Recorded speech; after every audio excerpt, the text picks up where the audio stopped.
Welcome guys. हमने start की थी पैथोफिजियोलॉजी सीरीज़। आज की वीडियो में हम लोग देखने वाले हैं इन्फ्लामेशन। अब तक हमने कवर किया STD and AIDS, hypersensitivity reactions, hepatitis and hepatitis B, surface acting antigen. आज का टॉपिक है इन्फ्लामेशन। ये टॉपिक पैथोफिजियोलॉजी का बैकबोन है। अगर इन्फ्लामेशन क्लियर हो गया तो पेन, फीवर, एलर्जी और एक्टिव इम्यून डिसीज़ सब कुछ लॉजिकली समझ आ जाएगा। ठीक है, तो मेरे साथ इन तक बने रहना और मेरा साथ देना और चैनल को सब्सक्राइब करके रखना भाई। आपका बहुत कंसेप्ट मैं क्लियर करने वाला हूँ। तो चलिए बढ़ते हैं नेक्स्ट स्लाइड पे। What is inflammation? इन्फ्लामेशन क्या होता है? Inflammation is a protective response of living tissues against injury, infection और इरिटेशन। सिंपल लैंग्वेज में बॉडी का डिफेंस मैकेनिज्म होता है ये, जो डैमेज को कंट्रोल करता है। ठीक है। पर्पस ऑफ इन्फ्लामेशन, पर्पस क्या होता है इन्फ्लामेशन का वो देखते हैं। इंजूरियस एजेंट को रिमूव करना, डेड सेल्स को क्लियर करना, हीलिंग प्रोसेस स्टार्ट करना। और गोल्डन लाइन देखेंगे एग्जाम्स में पूछी जाने वाली, inflammation is beneficial initially but harmful if prolonged. ठीक है। क्यों भाई? पर्पस ऑफ इन्फ्लामेशन का क्या होता है? क्योंकि जो इंजूरियस एजेंट्स होते हैं, जो बॉडी को इंजूरीज करेंगे उनको रिमूव करना, जो डेड सेल्स होते हैं उनको क्लियर करना, जो और हीलिंग प्रोसेस को स्टार्ट करना, यही इन्फ्लामेशन का पर्पस होता है। चलो आगे बढ़ते हैं। और ये इन्फ्लामेशन जो होता है ये बेनिफिशियल होता है इनिशियली, बट जो अगर लॉन्ग टर्म में होगा तो बहुत हार्मफुल भी होगा बॉडी के लिए। चलो आगे बढ़ते हैं। Cardinal science of inflammation MCQ का फेवरेट है, ये देखेंगे ये मीनिंग वगैरह, लैटिन टर्म्स क्या क्या होते हैं क्या क्या नहीं। रूबर मतलब रेडनेस, कैलर मतलब हीट, ट्यूमर मतलब स्वेलिंग, डोनर मतलब पेन, फंक्शियो लेसा मतलब लॉस ऑफ फंक्शन। ध्यान में रखना, डायरेक्ट एमसीक्यू भी आ सकते हैं इसमें। ये 5 साइंस ऑलमोस्ट हर एग्ज़ाम में रिपीट होते ही हैं, तो इसको ध्यान में रखना बहुत ज़रूरी है। चलो आगे बढ़ते हैं। बहुत फास्ट हो रहा होगा तो पीपीटी को स्टॉप करना, वीडियो को स्टॉप करना, देख लेना और समझ लेना। ठीक है। अब देखते हैं types of inflammation. Acute inflammation, इनका ड्यूरेशन होता है मिनट्स टू डेज। इसका कॉज होगा इन्फेक्शन, इंजुरी, बर्न, केमिकल्स। और इनमें सेल्स कौन से इन्वॉल्व होते हैं? न्यूट्रोफिल्स। ठीक है। एक्यूट इन्फ्लामेशन में मिनट्स टू डेज कॉजेज होंगे इनके इन्फेक्शन, इंजुरी, बर्न्स और केमिकल्स। इससे भी इन्फ्लामेशन होता है। इसमें सेल्स इन्वॉल्व होते हैं न्यूट्रोफिल्स। क्रोनिक इन्फ्लामेशन, इसका ड्यूरेशन होगा वीक्स टू ईयर्स।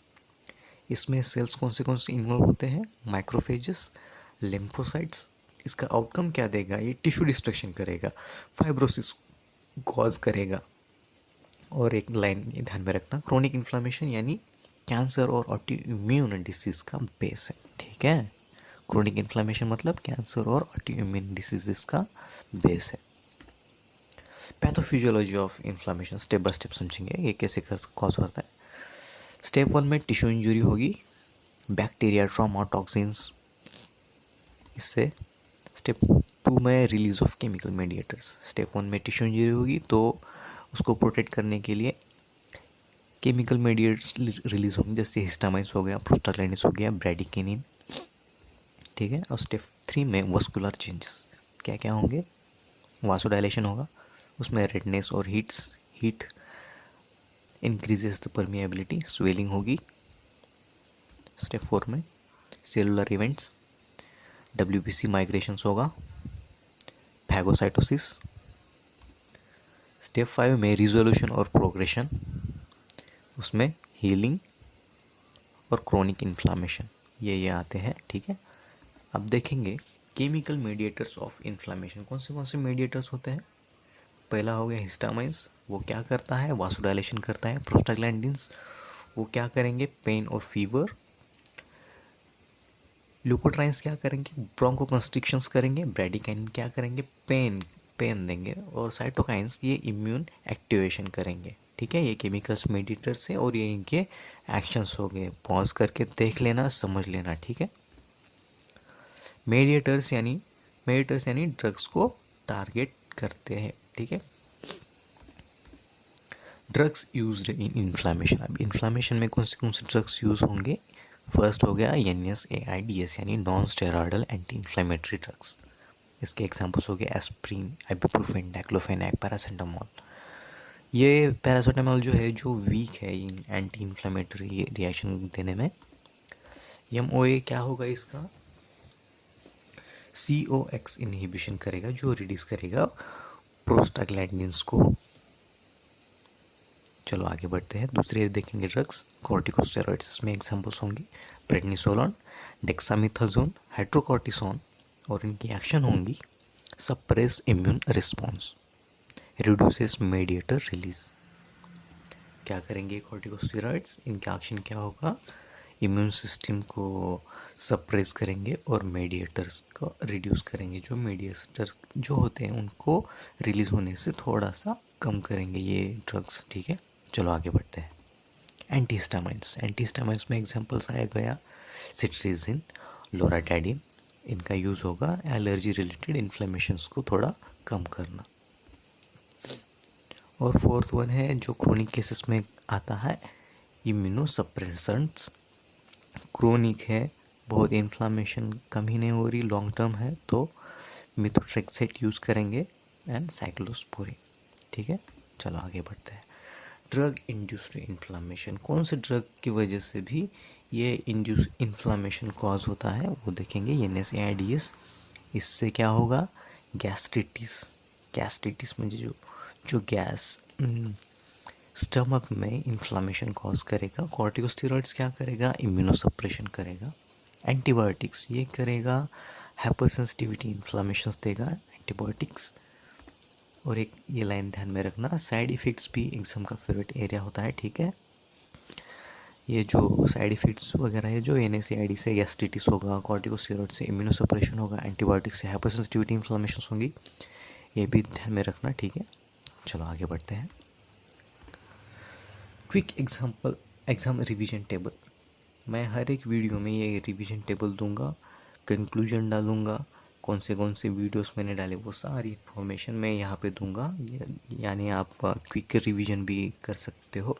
तो इस वीडियो में हमने देखे टॉपिक्स देखे कि एक्यूट इन्फ्लामेशन होगा, उसका की पॉइंट्स हो गए, न्यूट्रोफिल्स इन्वॉल्व होते हैं इसमें, क्रोनिक में होते हैं मैक्रोफेजेस, हिस्टामाइन क्या करेगा, वासोडाइलेशन करेगा, प्रोस्टाग्लैंडिन्स क्या करते हैं, पेन कॉज करते हैं, और NSAIDs क्या करते हैं, कॉक्स को इनहिबिटर्स करते हैं जिसकी वजह से reduced in the mediator release, ठीक है। तो चलो नेक्स्ट स्लाइड पे चलते हैं, और लास्ट स्लाइड है ये कि टेक अवेज क्या होगा, क्या क्या देखा हमने, इन्फ्लामेशन देखा, जो डिफेंस मैकेनिज्म देखी उसके, एक्यूट वर्सेस क्रोनिक क्लियर रखो भाई लोग, वो क्लियर होगा तो ये वीडियो बहुत काम का है। MCQs आपके बहुत कहीं भी नहीं रुकेंगे आप लोग। केमिकल मेडिएटर्स देखे, उनका ड्रग टारगेट्स देखे, NSAIDs and steroids most important है, वो भी ध्यान में रखो। अब तक हमने 4 वीडियोस कंप्लीट की है इस पैथोफिजियोलॉजी सीरीज़ में। वीडियो 1 में STD एंड एड्स देखा, वीडियो 2 में हमने हाइपरसेंसिटिविटी कवर कर ली, वीडियो 3 में हेपेटाइटिस और B, और इस वीडियो में हमने इन्फ्लामेशन भी देख लिया, ठीक है। तो मेरी इस सीरीज़ की प्लान क्या है, ये सीरीज़ जो मैंने स्टार्ट की पैथोफिजियोलॉजी सीरीज़, उसमें हमने अभी तक 4 वीडियोस कंप्लीट की हैं, बाकी के अभी 6 वीडियोस बाकी है। तो नेक्स्ट वीडियो में हम लोग देखेंगे शॉक एंड सर्कुलेटरी फेल्यूर, ठीक है। तो अगर इन्फ्लामेशन समझ आ गया तो पेन, फीवर, एलर्जी और ऑटोइम्यून डिसऑर्डर सब ऑटोमेटिकली क्लियर हो जाते हैं। नेक्स्ट वीडियो में हम लोग देखेंगे fever, pathophysiology and antipyretic drugs देखेंगे। चलो मिलते हैं नेक्स्ट वीडियो में, तब तक के लिए ख्याल रखना, स्टडी करना और अपना ध्यान रखना। अगर वीडियो अच्छा लगा हो, इम्पोर्टेंट लगा हो, कुछ भी क्लियर हो गया हो तो लाइक कीजिए, शेयर कीजिए अपने फ्रेंड्स लोग के साथ, और प्लीज़ सब्सक्राइब कीजिए, मुझे भी थोड़ा सपोर्ट कीजिए।